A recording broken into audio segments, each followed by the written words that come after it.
Grammaire, évaluation et consolidation, unité 6, première semaine, voyage et souvenirs, page 171.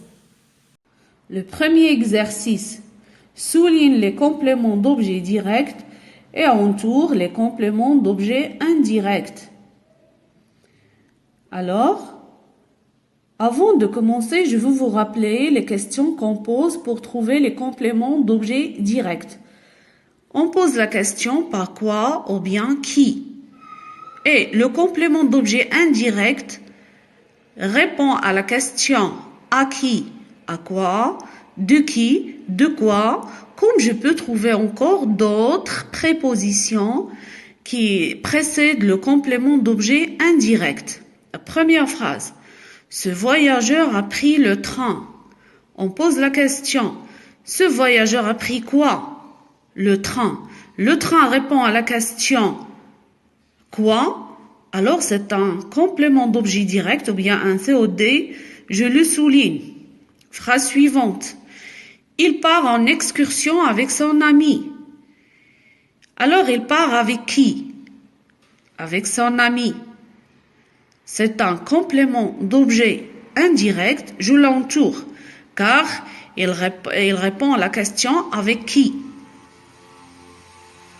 Ce jardin est beau, je le visiterai demain.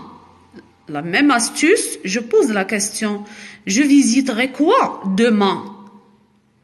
Le ici remplace le jardin. Je visiterai le jardin.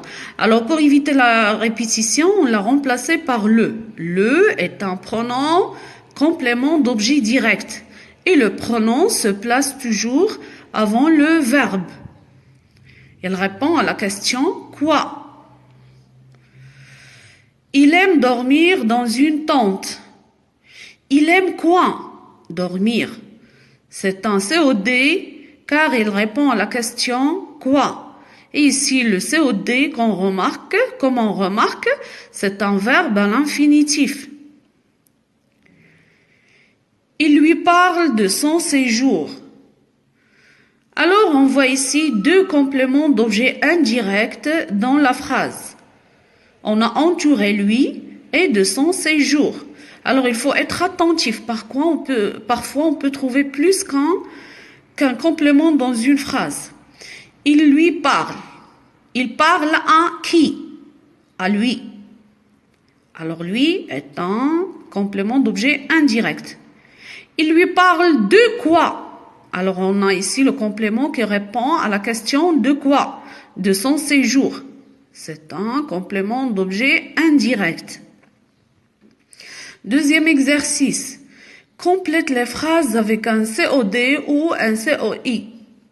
Bien sûr, chacun va choisir des compléments avec lesquels il va compléter ses phrases.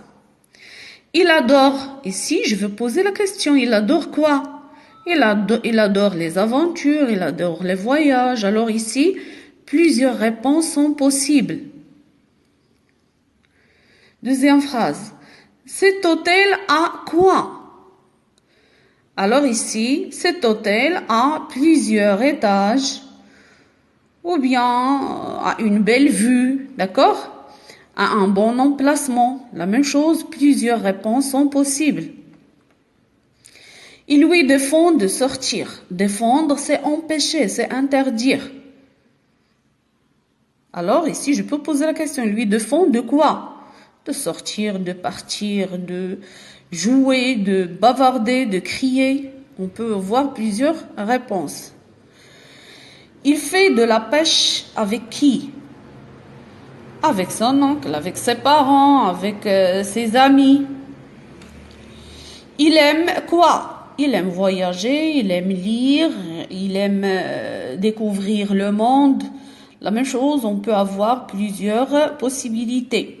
Troisième exercice, entoure la phrase minimale.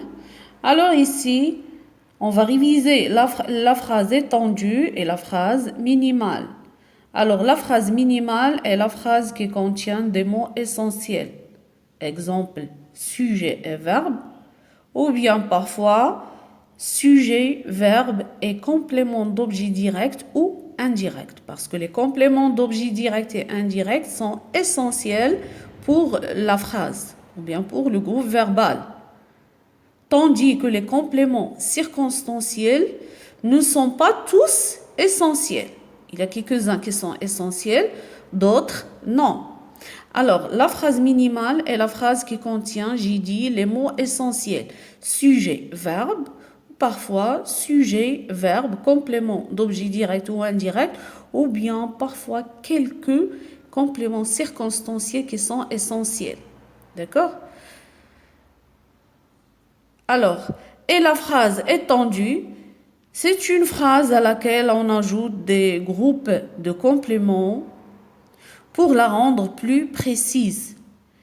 Et la plupart des cas, on rajoute les compléments circonstanciels qui ne sont pas essentiels. Ça veut dire qu'on peut les supprimer et on peut les déplacer. La première phrase, il va au cinéma bien habillé.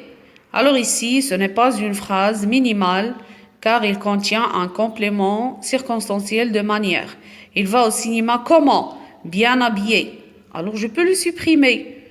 D'accord? Alors ici, je ne vais pas entourer cette phrase parce qu'il n'est pas minimal. Chaque samedi, on dîne ensemble. On ne va pas entourer cette phrase car il est étendu. Il contient un complément circonstanciel de temps qui est facultatif. Chaque samedi, on peut le supprimer. Je dors est une phrase minimale car il ne contient que le sujet et le verbe. Alors c'est une phrase qu'on va entourer. Ce monsieur travaille à l'aéroport. C'est une phrase étendue aussi car il contient un complément circonstanciel de lieu à l'aéroport. Alors on ne va pas l'entourer. Il est facultatif. Sur cette plage, le sable est brûlant. Même chose, c'est une phrase étendue. On ne va pas l'entourer car il contient un complément circonstanciel de lieu facultatif qui est sur cette plage. Quatrième exercice. Réduis ces phrases pour les rendre minimales. Ça veut dire on va essayer de supprimer les compléments circonstanciels qui sont facultatifs pour avoir des phrases minimales. Aujourd'hui, nous sommes invités chez nos grands-parents. Alors, on va supprimer les compléments facultatifs aujourd'hui, d'accord, et chez nos grands-parents. Et on va obtenir « nous sommes invités ». C'est une phrase minimale. Nous voyageons demain en avion avec nos amis. Alors, on va supprimer les compléments circonstanciels demain en avion avec nos amis. Et on va avoir une phrase minimale « nous voyageons ». C'est une phrase qui a un sens. Cinquième exercice. Cinquième exercice. Écris deux phrases avec un COD et une autre avec un COI. Alors, je vous propose toujours mes phrases, mais vous êtes libre. Bien sûr, vous pouvez faire d'autres possibilités. Mes parents ont préparé quoi? Leur bagage. Alors, c'est une phrase qui contient un COD, leur bagage. Mes parents ont préparé leur bagage. Deuxième phrase avec le COI. Je me souviens de notre séjour à Ifrane. Je me souviens de quoi?